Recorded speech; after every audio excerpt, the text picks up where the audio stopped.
Welcome, literary students, to this Masterclass Explainer. I am absolutely thrilled you're joining me today because we are going to unpack the mind of a true literary pioneer. We're talking about Bankim Chandra Chatterjee. Now, if you study Indian English literature, or honestly, South Asian literature in general, you simply cannot ignore Bankim. He wasn't just a writer, he was, in a very real sense, the brilliant architect who bridged the rigid, structured world of colonial bureaucracy with the vibrant, messy, emerging landscape of literary modernity. He essentially took the Western form of the novel, totally deconstructed it, and rebuilt it from the ground up so it could hold the massive weight of Indian realities. It's a fascinating journey, and by the end of this explainer, you're going to see exactly how he laid the foundational bricks for the modern Indian novel. So let's take a quick look at the syllabus for today's masterclass. First, we're going to dive into Bankim's dual role as a bureaucrat and a key figure in the Bengal Renaissance. Then we'll step right inside the domestic sphere he created in his fiction. After that, we'll analyze the concept of moral agency through his early characters. Fourth, we're going to examine his massive shift from writing in English to Bengali. And finally, we'll wrap up by exploring exactly how he shaped the legacy of the Indian novel for the writers who followed him. Okay, let's kick things off by setting the historical stage. To really get Bankim, we need to understand the two very different worlds he was navigating in 19th century colonial Bengal. Think about this timeline for a second, because his pioneering education directly paved the way for his fiction. Born in 1838, Bankim belonged to this brand new, emerging class of English-educated Indians. In fact, he was one of the very first graduates of the newly established University of Calcutta back in 1858. And that exact same year, he enters the Indian Civil Service. So he is deeply steeped in English literature, Enlightenment philosophy, and Victorian structural discipline. But simultaneously, he's working literally inside the machinery of the British colonial administration.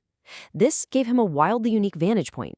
He could see the administrative realities of the colonizer on one hand, and the heavy sociocultural struggles of the colonized on the other.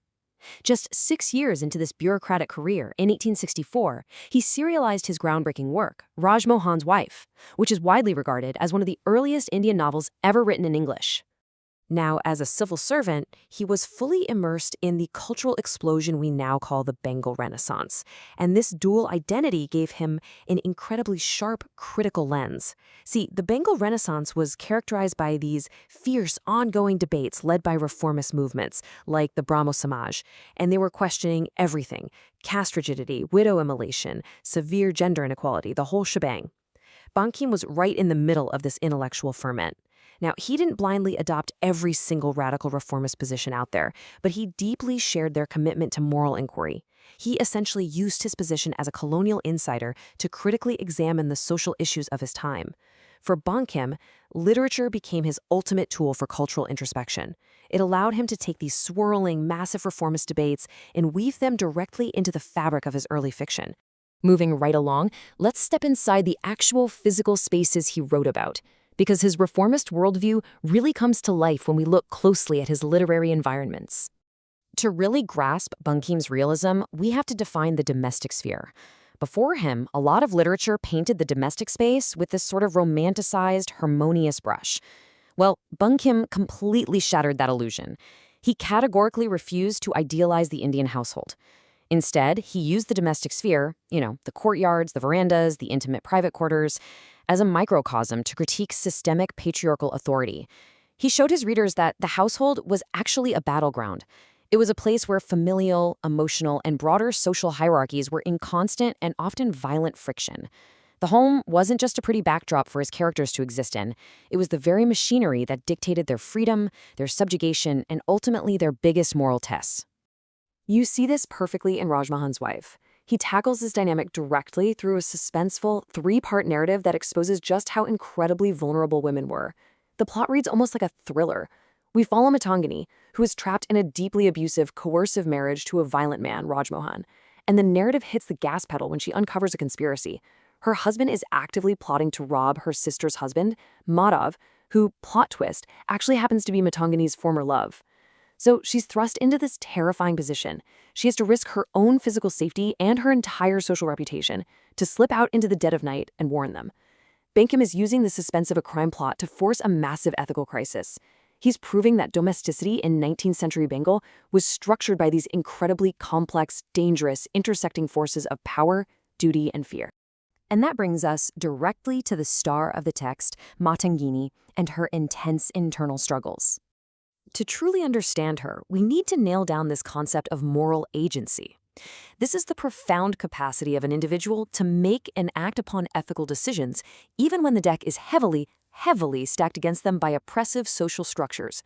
Her choice to act ethically against such intense patriarchal pressure, that is the beating heart of this novel.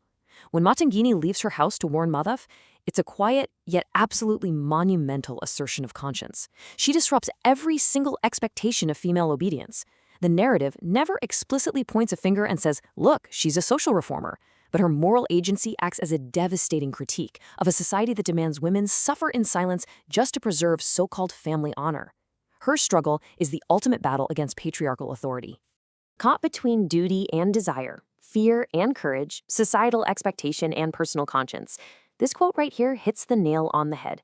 Matangini is not your simple, run-of-the-mill hero. She is a woman wrestling with a deeply complex internal ethical conflict. Think about it. She still harbors feelings for Madhav, yet her decision to save him isn't driven by some unchecked, reckless passion. It's driven by profound ethical reflection. Bankim's ability to give us, the readers, direct access to her internal monologues, to feel her suppression and her anguish, was revolutionary for the time. He essentially pioneered modern psychological realism in Indian fiction. By meticulously charting Matangini's internal conflicts, he invited the reader to empathize with her moral dilemma from the inside out. He turned a suspenseful plot into a brilliant character study. Look at how these characters stack up against each other. It creates such a fascinating contrast. Rajmohan embodies sheer patriarchal aggression, but Bankim shows us why. His violence stems from fragile masculinity, from poverty, and from the intense anxiety of losing control in a rapidly changing world. Then, on the flip side, look at Madhav. He is educated, he's morally upright, he's the quintessential, respectable middle-class man. Yet, when faced with Matangini's severe vulnerability, he's totally paralyzed by social propriety. He literally can't help her, because the rigid rules of middle-class respectability just won't allow it.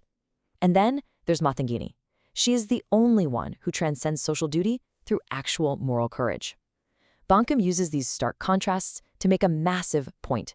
Having a colonial education and high social standing definitely does not equate to having true moral fortitude. All right, so here's where the story of Bankim's career takes a massive, unexpected turn. Just as he completely mastered English prose, Bankim did something totally wild for a writer of his stature. He just stopped writing novels in English. He recognized the profound limitations of using a colonial language. As perfectly as he could write in English, he realized that to truly capture Indian emotional registers, the local cultural idioms, and the natural rhythmic flow of oral traditions, he absolutely had to transition to his native Bengali. English was always going to be inherently a step removed from the lived, breathing reality of the characters he wanted to portray. Plus, the 1860s and 70s were seeing a massive explosion in Bengali print culture. Bankim wanted to build a true national literary tradition, and to accomplish that, he knew he had to speak directly to the wider, incredibly responsive vernacular reading public, rather than catering solely to an elite, English-educated minority. And this transition is where we see his absolute genius, hybridization. Even after switching to Bengali, he didn't throw out what he learned. He took the structural discipline, the plot coherence, and the sweeping historical romance style of Victorian novelists, think of writers like Walter Scott, and he seamlessly fused them with indigenous Indian aesthetics. He wove together the grand narrative frameworks of Sanskrit epics, the intense emotionality of Vaishnav devotional lyricism, and the specific, grounded rhythms of Bengali folklore. He actively broke away from overly rigid, heavily Sanskritized prose to create a much more fluid, lucid middle style. He wasn't just translating Western forms into a local language, he was completely indigenizing them. By blending Victorian realist techniques with local traditions, he essentially birthed a brand new hybrid literary discourse capable of holding the full, rich complexity of the Indian experience. So, what's the big takeaway from all of this? Let's talk about his legacy and his ongoing influence. Bankim didn't just write a few entertaining stories.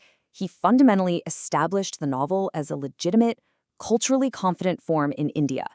Before him, the novel was often viewed with a lot of suspicion. It was seen as this alien, imported European trend. But by infusing his stories with deep character psychology, distinct moral weight, and that perfectly balanced vernacular style we just talked about, he proved that long-form prose could articulate the most urgent social critiques of the subcontinent. He aggressively expanded the thematic territory to include sweeping historical epics, really intimate domestic realism, and even proto-nationalism.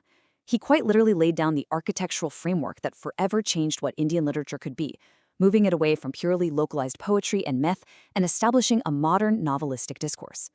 You can literally trace a family tree from his work straight down to the giants of modern Indian literature. Even though he pivoted away from English, those early experiments he did paved the way for the linguistic confidence and the deep thematic weight of the writers who followed. For example, Mulkraj Anand's intense social realism and critique of systemic inequality, that traces directly back to Bankim's unromanticized domestic battlegrounds. R.K. Narayan's focus on everyday realism in Malgudi echoes Bankim's belief that ordinary, local Indian life is totally worthy of profound narrative focus.